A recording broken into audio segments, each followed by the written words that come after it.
Well, you hit yesterday. Just give us a synopsis of what you saw yesterday. It's all situational stuff. We've tackled twice. What's this, practice 9, I believe? I think it's 9. Practice number 9. How about that? We've tackled twice. This will be uppers today, so we'll still hit.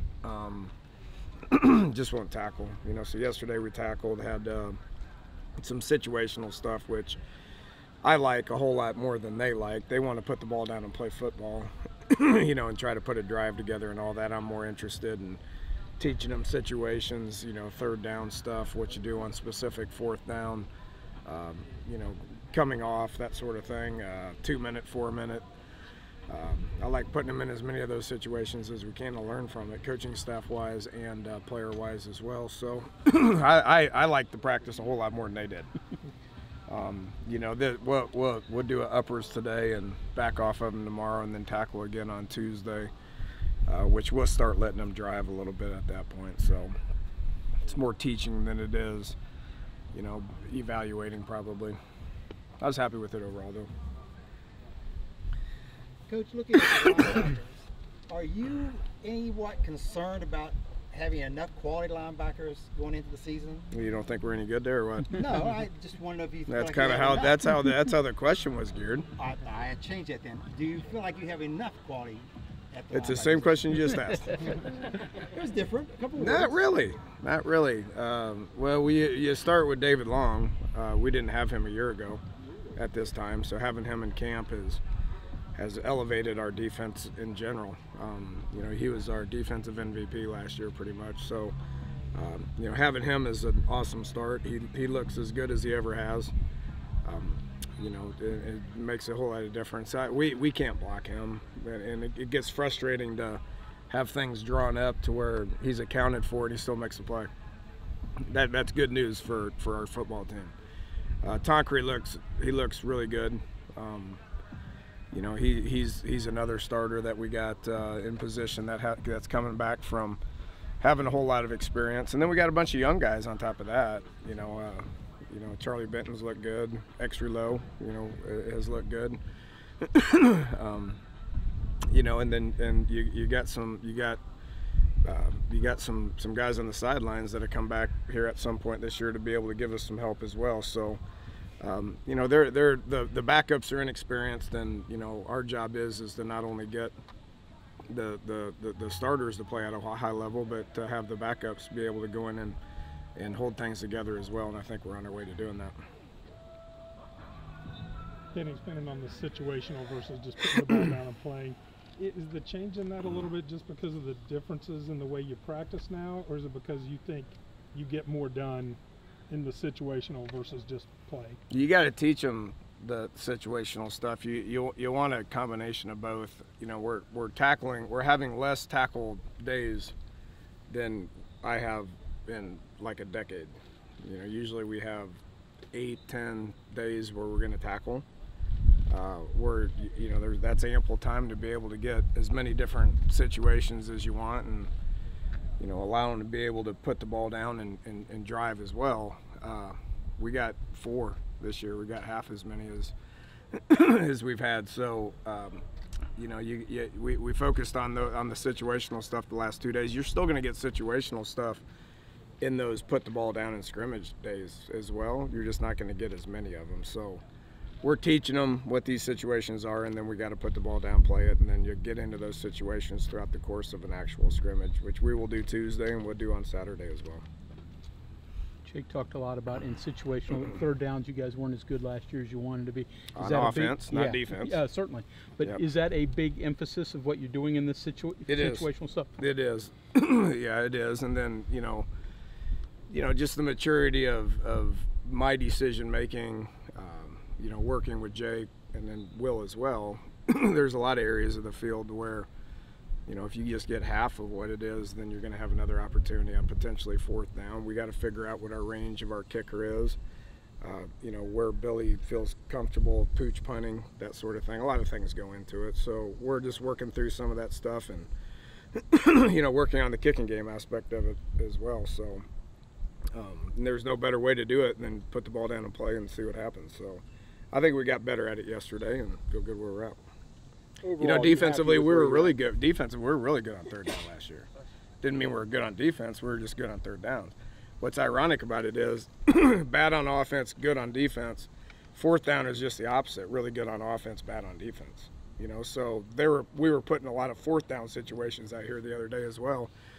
If we can merge the two, you know, then we'll be where we need to be. Overall, you happy with where you're at? Yeah, I'm good with where we're at right now. You know, the energy's been good. You know, work's been good. You know, this is the hardest part of what our camp's going to be right now. You know, we only have 3 more days of camp, and then school starts.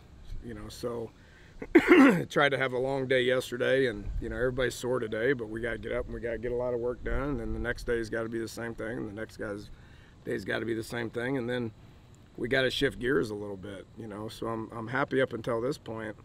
It's a whole nother animal when these kids got to go to school. You know, and then getting them to show up here in the afternoon after going to school and refocusing them on continuing to get work done, and then we get into a game week situation that's practice prior to a game week situation, which is the real deal. So it goes fast, you know, and it's going to be upon us before you know it. So at this point right now, I'm good where we're at. Hey Dana, in a roundabout sense, what's the difference with what you do offensively if you have 2 slot receivers versus a slot and a tight end? Well, there's differences clearly. I mean, it's an extra gap in the run game. You know, so the blocking schemes are going to be different. We can call the same run play, but it's a different scheme based on an extra gap and where somebody's aligned, which always means the defense is going to align differently as well. So, but with that said, you know, we can call things the same thing. It's just that we got to identify what the fronts are and, you know, how many are in the box and who's accounting for who. I mean, it can change slightly, but you know, a lot of the pass game stuff can stay the same. A lot of the run game stuff can stay the same. Just minor tweaks as far as how we're accounting for the extra body and who on our, you know, who on offense is going to account for that. It's not always the tight end that's accounting for that extra body just because he's in the backfield. I mean, it can change all kinds of fronts and stuff. So, you know, I like the extra gaps and the tight ends and stuff because it allows you to kind of scheme some people up a little bit as opposed to it just being spread offense the whole time. Being as multiple as you guys can be, how much of it do you take into any given game? Well, pretty much all of it. You just can't have a whole bunch of presentations on the same offense, you know. I mean, you just change things up from week to week based on what you feel like you can do and what you feel like you can handle. You know, we got a lot of offense. You can't be good at all that stuff. You can't practice all that stuff. So you just got to try to focus on what you feel like you can handle.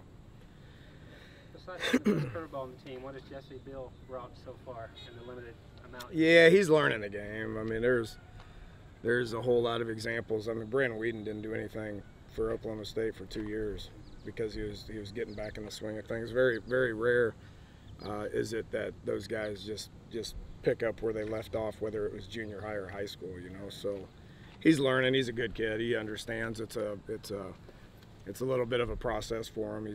I've been excited with him due to the fact that he hasn't just gotten frustrated, you know, because everything's just so new. I mean, I've dealt with a couple of baseball players. I've dealt with a couple of basketball players that come over and try to learn the game, and just because you look the way you look doesn't mean you know how to do anything. You got to start with teaching them how to get in a stance, because they don't know how to get in a stance. They don't know what a 5 technique is. I mean, so good kid, glad he's here. He's got a long ways to go.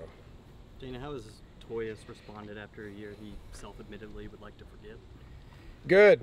He's been out there every day, so that's a start. You know, he's been one of my senior leader guys that I'm kind of leaning on a little bit. He's in a leadership role. He knows that. When he played last year, he was one of our better defensive players. Just, you know, had the injury bug last year. Not a whole lot you can do with that. So, you know, 8 practices into it, he's had really good work and like where he's at.